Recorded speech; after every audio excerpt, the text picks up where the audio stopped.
ಜಿಲ್ಲಾ ಸಹಕಾರಿ ಪಿತಾಮಹ ಮೊಳಹಳ್ಳಿ ಶಿವರಾಯರ ಮೂಲತಃ ಊರು ಮೊಳಹಳ್ಳಿ.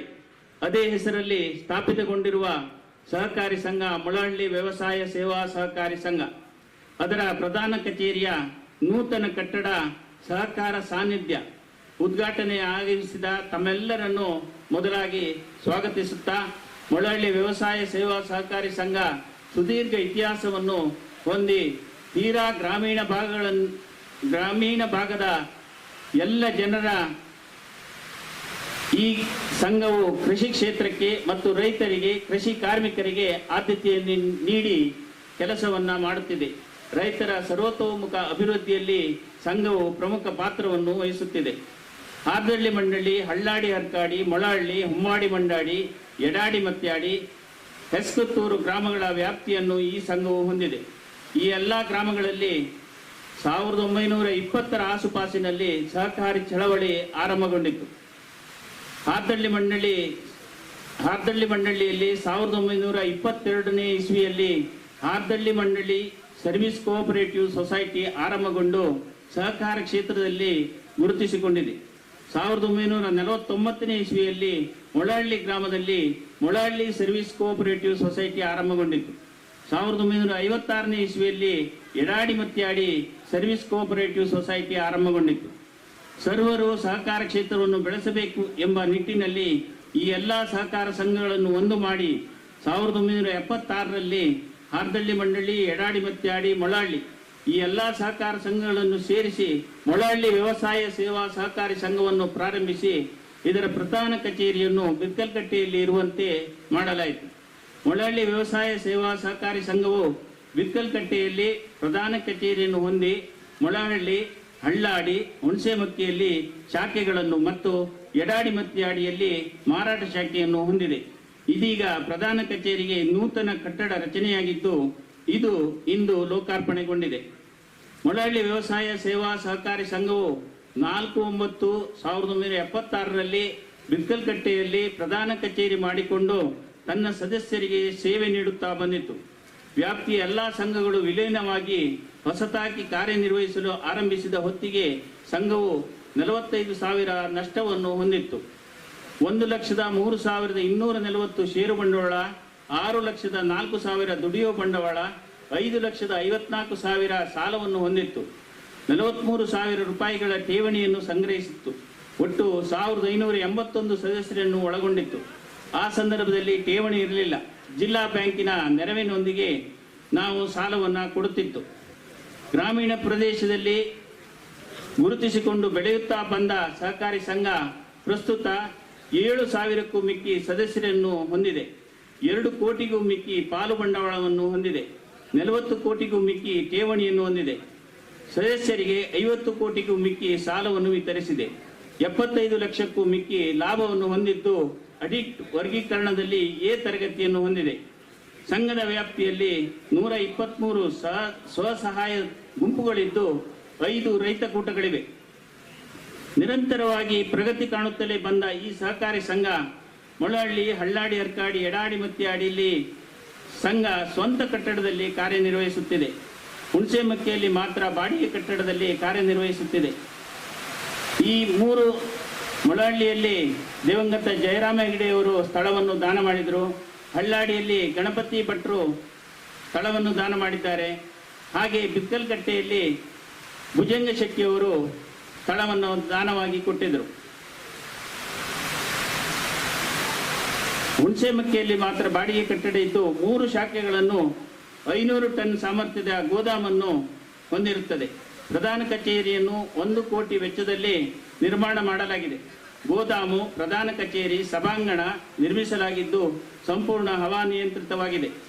ಈ ಕಟ್ಟಡವನ್ನು ನಿರ್ಮಿಸಲು ನನ್ನೊಂದಿಗೆ ಸಹಕರಿಸಿದ ಬಹು ಮುಖ್ಯವಾಗಿ ನಮ್ಮ ಆಡಳಿತ ಮಂಡಳಿಯ ಎಲ್ಲ ನಿರ್ದೇಶಕರನ್ನ ಹೃತ್ಪೂರ್ವಕವಾಗಿ ನಾನು ಅಭಿನಂದಿಸುತ್ತೇನೆ. ಟೆಂಡರ್ ಅನ್ನು ಪಡೆದ ಗುತ್ತಿಗೆದಾರರಾದ ಪ್ರಶಾಂತರು ಉತ್ತಮ ರೀತಿಯನ್ನ ಕಾರ್ಯವನ್ನು ನಿರ್ವಹಿಸಿದ್ದಾರೆ. ಹಾಗೂ ಈ ಸಂದರ್ಭದಲ್ಲಿ ನನ್ನೊಂದಿಗೆ ಸಹಕರಿಸಿದ ಸಿಬ್ಬಂದಿ ವರ್ಗದವರನ್ನು ಹಾಗೂ ಸ್ಥಳೀಯ ಗ್ರಾಮ ಪಂಚಾಯತ್ ಅನ್ನು ಉತ್ತಮವಾಗಿ ಶ್ಲಾಘಿಸುತ್ತೇನೆ. 1992ರಲ್ಲಿ ನಾನು ಈ ಸಂಘಕ್ಕೆ ನಿರ್ದೇಶಕನಾಗಿ ಈ ಸಂಘಕ್ಕೆ ನಿರ್ದೇಶಕನಾಗಿ ಬಂದೆ. ಆ ಸಂದರ್ಭದಲ್ಲಿ ಬಂದ ದಿನವೇ ನನ್ನನ್ನು ಈ ಸಂಘದ ಅಧ್ಯಕ್ಷರನ್ನಾಗಿ ನೇಮಿಸಿದರು. ಆ ಒಂದು ಸಂದರ್ಭದಲ್ಲಿ ಈ ಸಂಘವು 18 ಲಕ್ಷ ನಷ್ಟದಲ್ಲಿ ಈ ಸಂಘ ನಡೆಯುತ್ತಿತ್ತು.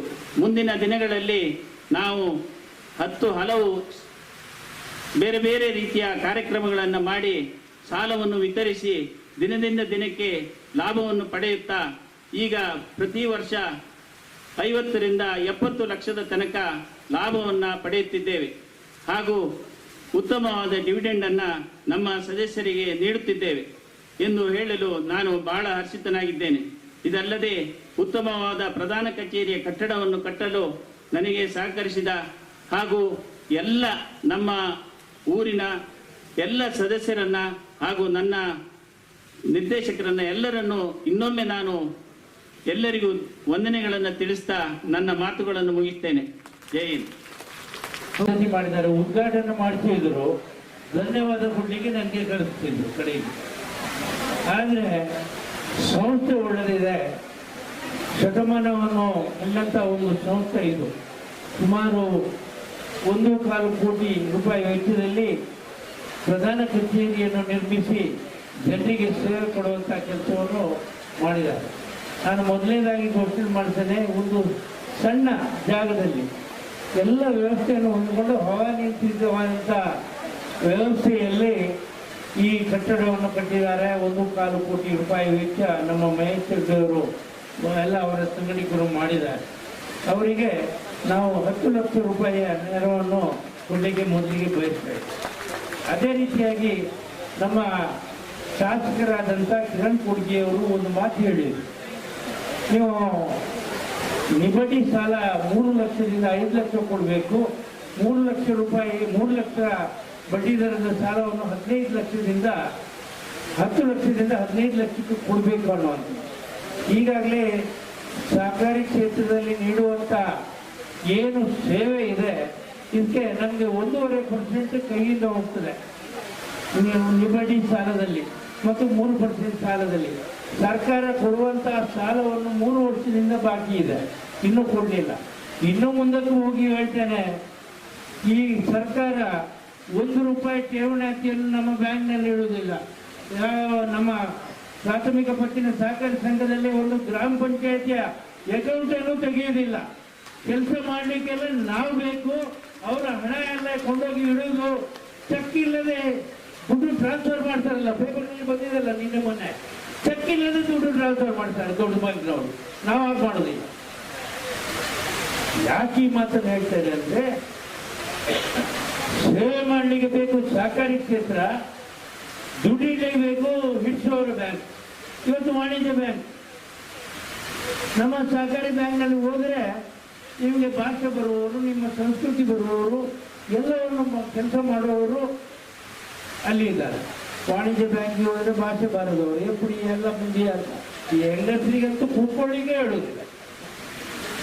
ಭಾಷೆ ಬಾರದವರ ಕೆಲಸಕ್ಕಿಂತ ನಮ್ಮ ಊರಿನಲ್ಲಿ ನಮ್ಮಲ್ಲಿ ಎಲ್ಲ ಇವತ್ತು ಸಾನ್ನಿಧ್ಯ ಅಂತ ಒಂದು ಹೆಸರಿಟ್ಟಿದ್ದಾರೆ. ಇಲ್ಲಿಗೆ ನಾವು ದೇವರ ಸಾನ್ನಿಧ್ಯಕ್ಕೆ ಹೋಗ್ತೇವೆ. ಯಾಕೆ?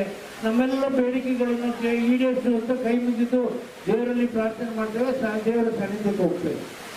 ಇವತ್ತು ಮಳವಳ್ಳಿ ಶಿವರಾಯರ ವ್ಯವಸಾಯ ಸೇವಾ ಸಹಕಾರಿ ಸಂಘಕ್ಕೆ ಹೋದಾಗ ನಿಮ್ಮೆಲ್ಲ ಬೇಡಿಕೆಗಳನ್ನು ನೆರವೇರಿಸುವಂತ ಶಕ್ತಿ ಈ ಸಂಘಕ್ಕೆ ಬರಲಿ ಅಂತ ನಾನು ದೇವರಲ್ಲಿ ಪ್ರಾರ್ಥನೆ. ಈಗ ಸಂಘಕ್ಕೆ ಹೋಗಿ ಅದೇ ಕೆಲಸ ಮಾಡಿ.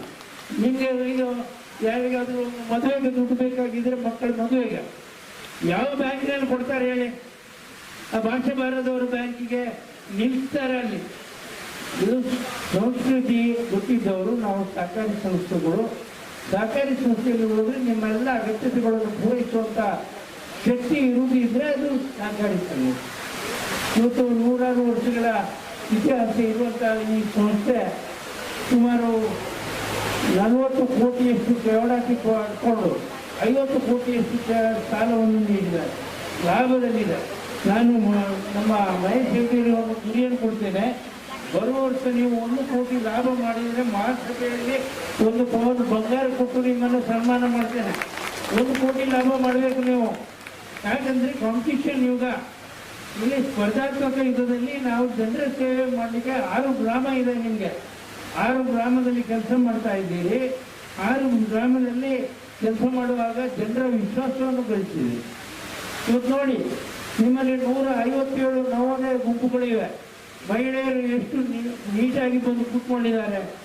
ಪುರುಷರು ಬರುವ ಮೊದಲು ಒಂದು ಮಹಿಳೆಯರಿದ್ದು ನಮ್ಮ ಸಂಘ, ನಮ್ಮ ಉದ್ಧಾರಕ್ಕಾಗಿ ಕೆಲಸ ಮಾಡುವಂಥ ಸಂಸ್ಥೆ ಅನ್ನುವಂಥ ದೃಷ್ಟಿಯಿಂದ ಮಹಿಳೆಯರು ಮಳೆ ಇದ್ರು, ಮಳೆ ಅಂದರೆ ಏನು, ಮುಂಗಾರು ಮಳೆ ಪ್ರಾರಂಭದ ಶುಭ ದಿವಸ. ಇವತ್ತು ಶುಭ ದಿವಸದಲ್ಲಿ ನಾವು ಮೊಳಹಳ್ಳಿ ವ್ಯವಸಾಯದ ಹೊಸ ಸಂಘವನ್ನು ಆಫೀಸನ್ನು ಉದ್ಘಾಟನೆ ಮಾಡಿದ್ದಾರೆ. ಶುಭ ದಿವಸ ಹೇಳಬೇಕು. ಬೆವರುವಂಥ ಕಾಲ ಹೋಯಿತು, ತಂಪಾಯಿತು, ಎಲ್ಲರ ಮನಸ್ಸು ತಂಪಾಯಿತು, ದೇಹನೂ ತಂಪಾಯಿತು. ಹಾಗೆ ಹೊಸ ಕಟ್ಟಡದಲ್ಲಿ ಹೆಚ್ಚು ಸೇವೆ ಮಾಡಲಿಕ್ಕೆ ಈಗ ಅವರು ಉದ್ಘಾಟನೆ ಮಾಡಿದ್ದಾರೆ. ಹೆಚ್ಚು ಸೇವೆಯನ್ನು ಕೂಡ ಕೊಡ್ತಾರೆ ಅನ್ನುವಂಥದ್ದನ್ನು ನಾನು ಹೇಳಲಿಕ್ಕೆ ಬಯಸ್ತಿದ್ದೇನೆ. ಇವತ್ತು ಸಹಕಾರಿ ಕ್ಷೇತ್ರ, ನಾನು ನಮ್ಮ ಕೊಡುಗೆಯವರು, ನನ್ನ ಮಿತ್ರರು, ಅವ್ರಿಗೆ ಗೊತ್ತಿರಬೇಕು, ಅವ್ರಿಗೂ ಒಂದು ಅಮಾವಾಸ್ಯ ಬೆಳೆಯಲು ಸೊಸೈಟಿ ಇರಬೇಕು. ಅಲ್ಲಿ ಬಡ್ಡಿ ಬಾರದೆ ಎಷ್ಟು ಸಮಯ ಆಯಿತು ಸರ್ಕಾರದಿಂದ. ಆ ಬಡ್ಡಿ ಬರಲಿಕ್ಕೆ ಅವರು ಹಿಂದೆ ಎಷ್ಟು ಸಮಯ ಹೋಗಬೇಕು. ನಾನು ಒಂದು ಕಡೆಯಿಂದ ಹೇಳ್ತೇನೆ, ನಮ್ಮನ್ನು ನಂಬೋದಿಲ್ಲ, ಪಂಚಾಯತ್ ಅಕೌಂಟನ್ನು ನಮ್ಮನ್ನು ಹೇಳೋದಿಲ್ಲ. ರೈತರಿಗೆ ಎಲ್ಲ ಕೊಡುವಂಥ ಸವಲತ್ತನ್ನು ಕೊಡುವುದಿದ್ರೆ ಅದು ಸಹಕಾರಿ ಕ್ಷೇತ್ರ ಮಾತ್ರ. ಸಹಕಾರಿ ಕ್ಷೇತ್ರ ಅಂದರೆ ಒಂದು ಕಲ್ಪವೃಕ್ಷ ಇದ್ದಾಗೆ. ಸುಖ ಕಷ್ಟ ಎಲ್ಲದಕ್ಕೂ ನಾವು ಅಲ್ಲಿ ಹೋಗ್ತೇವೆ. ಸಹಕಾರಿ ಕ್ಷೇತ್ರ ಕೈಯಾಡದ ಕ್ಷೇತ್ರ ಇಲ್ಲ, ಎಲ್ಲ ಕ್ಷೇತ್ರದಲ್ಲಿ ಕೆಲಸ ಮಾಡ್ತಾ ಇದ್ದಾರೆ. ಇವತ್ತು ಕೃಷಿ ಸಾಲ ಕೊಡೋದ್ರಿಂದ ಪ್ರಕಾಶನ್ ಶೆಟ್ಟಿಯವರು ತಲೆ ನಡೆಸ್ತಾರೆ. ಅದು ಹೌದು, ನಮಗೆ ನಷ್ಟ ಆಗ್ತದೆ, ವರ್ಷಕ್ಕೆ ವರ್ಷ ಬಡ್ಡಿ ಬರೋದಿಲ್ಲ ಹೇಳಿ. ಹಾಗೆ ನಾವು ಕೊಡ್ತಾ ಇದ್ದೇವೆ 3 ಲಕ್ಷದವರೆಗೆ. 5 ಲಕ್ಷ ಕೊಡಲಿಕ್ಕೆ ಪ್ರಯತ್ನ ಮಾಡ್ತೇವೆ. ನಮ್ಮ ಶಾಸಕರು ವಿಧಾನಸೌಧದಲ್ಲಿ ದನಿ ಎತ್ತಿ ನಮಗೆ ನಷ್ಟ ಆಗದ ರೀತಿಯಲ್ಲಿ ಸಹಕಾರಿ ಸಂಘಗಳಿಗೆ ಅವರು ಕೆಲಸ ಮಾಡ್ತಾರೆ ಅನ್ನುವಂಥದ್ದನ್ನು ನಾನು ಭಾವಿಸ್ತೇನೆ. ಅವರು ಒಬ್ಬರು ಕೃಷಿಕರು, ಕೃಷಿ ಕುಟುಂಬದಿಂದ ಬಂದವರು. ಎ.ಜಿ. ಕೊಡುಗೆಯವರ ನಮ್ಮ ಹಿರಿಯರ ಪುತ್ರರಾಗಿದ್ದುಕೊಂಡು ಕೃಷಿಯ ಬಗ್ಗೆ ಎಲ್ಲ ಗೊತ್ತಿತ್ತು, ತಿಳುವಳಿಕೆ ಇದ್ದವರಾದ್ರಿಂದ ಅವರು ಈ ಕೆಲಸವನ್ನು ಮಾಡ್ತಾರೆ ಅಂತ ಬಯಸ್ಕೊಂಡು ನಾವೆಲ್ಲರೂ ಸರ್ಕಾರ ಖಂಡಿತವಾಗಿ ಮಾಡಿಕೊಂಡು ಆಮೇಲೆ 3 ಲಕ್ಷದಿಂದ 5 ಲಕ್ಷ, 10 ಲಕ್ಷದಿಂದ 15 ಲಕ್ಷ ಕೊಡುವಂಥ ಕೆಲಸವನ್ನು ಮಾಡಲಿಕ್ಕೆ ಬದ್ಧರಿದ್ದೇವೆ. ಆದರೆ ಸರ್ಕಾರ ಕೂಡ ನಮ್ಮಲ್ಲಿ ಠೇವಣಿಯನ್ನು ಇಡುವಂಥ ಕೆಲಸ ಮಾಡಬೇಕು. ಅವ್ರು ನಾನು ಹೇಳಿದಲ್ಲ, ಚೆಕ್ಬುಕ್ಕಲ್ಲೇ ಟ್ರಾನ್ಸ್ಫರ್ ಮಾಡ್ತಾರೆ ದುಡ್ಡು. ನಾವು ಚೆಕ್ಬುಕ್ ಇದ್ದು ಅವ್ರ ಮನುಷ್ಯ ಬಂದ ಮೇಲೆ ಟ್ರಾನ್ಸ್ಫರ್ ಮಾಡ್ತೇವೆ. ಸಣ್ಣ ಒಂದು ಎಲ್ಲಿಯಾದರೂ ಹೆಚ್ಚು ಕಮ್ಮಿ ಆದರೆ ಅದನ್ನು ದೊಡ್ಡದಾಗಿ ಮಾಡ್ತಾರೆ. ಸಹಕಾರ ಕ್ಷೇತ್ರದಲ್ಲಿ ಈಗ ಆಯಿತು ಅಂತ. ಆದರೆ ಸಹಕಾರ ಕ್ಷೇತ್ರ ಕೊಡುವಂಥ ಒಂದು ಕಲ್ಪವೃಕ್ಷ ಮನುಷ್ಯನಿಗಿದ್ದಾಗೆ. ಇದು ನಮ್ಮ ನವೋದಯದವರು. ಇವತ್ತು ಮಹಿಳೆಯರು ಬಹಳಷ್ಟು ಸಂಖ್ಯೆಯಲ್ಲಿ ಬಂದು ಸೇರಿದ್ದೀರಿ. ಸುಮಾರು 25 ವರ್ಷಗಳ ಹಿಂದೆ ಇದು ನವೋದಯ ಪ್ರಾರಂಭ ಮಾಡಿದಾಗ ನನಗೆ ಎಲ್ಲರೂ ಹೇಳಿದರು, ಇವರಿಗೆ ಗೊತ್ತಿಟ್ಟಿದೆ, ಹೆಂಗಸರಿಗೆ ಸಾಲ ಕೊಟ್ಟರೆ ವಸೂಲಾಗುವುದಿಲ್ಲ. ಇವತ್ತು ನೋಡಿದರೆ ನವೋದಯ ಸಂಘದವರು ಇಲ್ಲಿ ಮಾತ್ರ ಅಲ್ಲ, ನಿಮ್ಮ ಸಂಖ್ಯೆ 3.5-4 ಲಕ್ಷ ಹೆಚ್ಚಿದೆ. 99.5% ಸಾಲ ವಸೂಲಾತಿ ಕಷ್ಟ ಮರುಪಾವತಿ ಮಾಡ್ತಾ ಇದ್ದೀವಿ. ಮಹಿಳೆಯರು ಸದುಪಯೋಗ ಮಾಡ್ತಾ ಇದ್ದೀವಿ. ಇದನ್ನು ನಾವು ಮಾಡಬೇಕಾಗಿದೆ. ಹೀಗೆ ಇವತ್ತು ಮಳೆ ಇದ್ದರೂ ಇವತ್ತು ಮಳೆ ಶುಭ ದಿವಸ, ಮುಂಗಾರು ಪ್ರಾರಂಭ ಆದ ದಿವಸದಲ್ಲಿ ನಮ್ಮ ಮೊಳಹಳ್ಳಿ ವ್ಯವಸಾಯ ಸಹಕಾರಿ ಸಂಘದ ಬಿತ್ತಲ್ಕಟ್ಟೆಯ ಹೊಸ ಸಾನ್ನಿಧ್ಯ, ಸಹಕಾರ ಸಾನ್ನಿಧ್ಯ. ನಿಮಗೆ ಇಲ್ಲಿ ಬಂದರೆ ನಿಮ್ಮೆಲ್ಲ ಕಷ್ಟ ಸುಖಗಳಿಗೆ ನಾವು ಬಾಧ್ಯರಾಗ್ತೇವೆ ಅಂತ ಮಾತನ್ನು ಹೇಳಿಕೊಂಡು ತಮಗೆಲ್ಲರೂ ಶುಭ ಕೋರಿ ಈ ಸಹಕಾರಿ ಸಂಸ್ಥೆಗಳು ಇನ್ನಷ್ಟು ಬೆಳೆಯಲಿ. ನಮ್ಮ ಸಹಕಾರ ಸದಾ ಇದೆ, ನಾನು ನಿಮ್ಮ ಜೊತೆಗೆ ಇದ್ದೇನೆ ಅಂತ ಹೇಳ್ಕೊಂಡು, ಏನು ನನಗೆ ಇವತ್ತು ಟೋಪಿ ಇಟ್ಟು ಸನ್ಮಾನ ಮಾಡಿದ್ದೀರಿ, ಅದು ನನಗೆ ಸನ್ಮಾನ ಅಲ್ಲ, ಅದು ನೀವು ಒಳ್ಳೆ ಕೆಲಸ ಮಾಡೋದ್ರಿಂದ, ಸಹಕಾರಿ ಕ್ಷೇತ್ರದಲ್ಲಿ ನೀವೆಲ್ಲ ಒಳ್ಳೆ ಕೆಲಸ ಮಾಡೋದ್ರಿಂದ, ನಮ್ಮ ನವೋದಯದವರು ಒಳ್ಳೆ ಕೆಲಸ ಮಾಡೋದ್ರಿಂದ, ಸ್ವಾವಲಂಬಿಗಳಾಗಿರೋದ್ರಿಂದ ನನಗೆ ಸನ್ಮಾನ ಮಾಡಿದರು. ಆದ್ದರಿಂದ ಆ ಸನ್ಮಾನ ನಿಮಗೆ ಸಲ್ತದೆ ಅನ್ನುವಂಥ ಮಾತನ್ನು ಹೇಳ್ಕೊಂಡು ತಮ್ಮೆಲ್ಲರಿಗೂ ಶುಭವಾಗಲಿ. ಈ ವರ್ಷ ಮಳೆ ಪೂರ್ತಿ ಬರಲಿ, ನೀವು ಬಾವಿಯಲ್ಲಿ ಬೇಗನೆ ಮೇಲೆ ಬರಲಿ, ನೀರಿನ ಕೊರತೆ ಮುಂದಿನ ವರ್ಷ ಆಗದಿರಲಿ ಅಂತ ಮಾತನ್ನು ಹೇಳಿಕೊಂಡು ನನ್ನ ಮಾತನ್ನು ಮುಗಿಸ್ತೇನೆ. ಜೈ ಹಿಂದ್, ಜೈ ಸರ್ಕಾರ.